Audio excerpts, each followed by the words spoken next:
programs as opposed to adults. And what we found is that up to 99% of all the foods that are advertised to children are those foods which are high in fat, sugar and salt, which medical nutritional advice suggests children should eat less frequently. What we also found, which is very interesting, is that children are much more likely to see adverts for unhealthy foods during their own television programming than are adults watching television after 9 o'clock at night. So there seems to be some selective targeting of children by the food industry. The inquiry identifies several ways that advertisers sought to appeal to children, including making products appear to be their friend using animation, celebrities or heroes. One of the very major effects of advertising is that it creates demand from children to their parents, what we call pester power. And research has shown that children are easily affected by this, and when they see an advertisement for what we'd call junk food on television, they tend to pester their parents until their parents give way and buy the product for them. But it isn't just children who are affected by advertising. It also has a significant influence on adults. Although we can't actually smell it, images of food and the way it should be served can give us the appetite for the product. In attempts to persuade people to buy the products, advertisements frequently play on human weaknesses. Food isn't just filling a physiological need. We don't just eat because we're hungry, or we don't buy any products just because we're hungry. We buy them because there are other psychological needs that we have. So, for example, if we want to be part of a group, and that particular group we want to be part of uses a certain product, there's a good chance that we'll want to use that product. Hence these adverts, such as the Pringles advert, where they've got young, trendy, fashionable people using the product, because what they want to do is to portray the image of, if you're young, trendy and fashionable, you will eat Pringles crisps. It's not only the change in what we eat that has resulted in rising obesity. How we eat has also a significant contribution.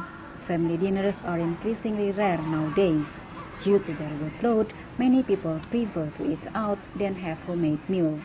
When you go out for a meal, it's actually probably more likely that you'll eat high-fat foods, because lots of foods in restaurants tend to be fairly heavily laden with things like cream, and they come in sauces which tend to be very heavily calorific. And also, most people probably don't eat 3 to 4 course meals when they're at home. But when they go out for a meal, they'll probably have a starter, a main course and a sweet, plus alcoholic drinks as well, which contain a lot of calories. So the calorie intake will probably be considerably higher. A survey by Data Monitor shows that appetite for eating out is growing. Going out for a drink and a bite to eat has become less of a special treat and more of an everyday occurrence. Eating out is increasingly satisfying the desire for relaxation and indulgence. It also saves time and effort, and people are willing to pay for it.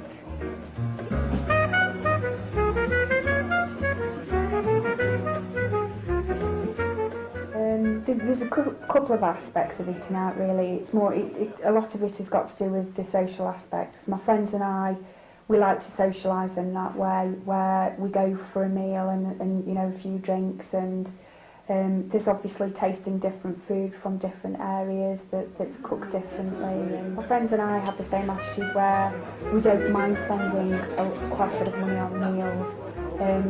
Because if it's good food and we've had a good night, then obviously it's money well spent for us. And it's nice if we can go out and find somewhere, good company.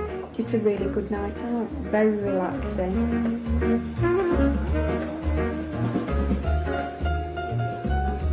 When people eat with other people, they all tend to eat more food than if they eat on their own.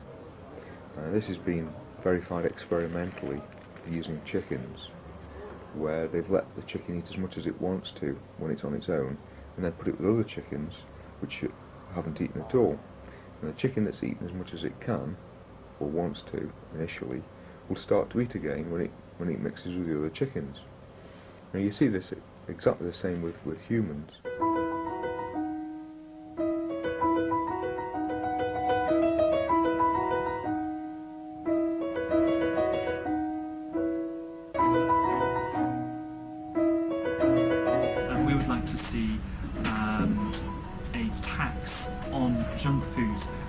the revenues from which are ploughed directly into activities which could actually benefit people's health, rather than just being absorbed by the general tax funds of the country.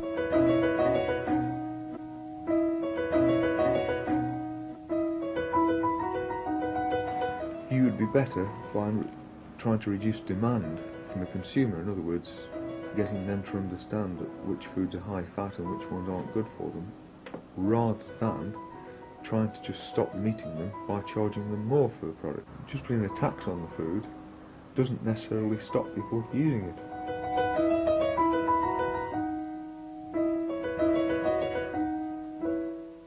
I still want to lose more weight because I'm still like a big person, especially for a fitness instructor as well. I think this time I want to get down to about 15 stone, and I think although that's still a little bit big, it's still quite a healthy weight for, you know, somebody who's so active. So I think that's my goal this time, and really doing it for health reasons more than anything. You know, I am getting older now, and you know, you've got to keep in trim to combine all those illnesses thing you can get when you're older.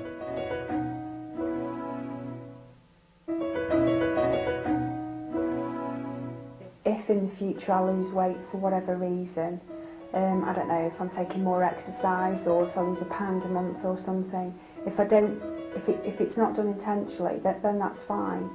I'm never going to be a size 14, but I don't mind if I lose weight normally and naturally without dieting, but at the minute I am quite happy to maintain my weight. It seems that there is no simple way to tackle Britain's obesity problem, because diets and physical habits are long-standing and highly resistant to change. It's not simply a question of education or awareness. Most of us know what we need to do to control our weight. The question is, do we have the appetite for it?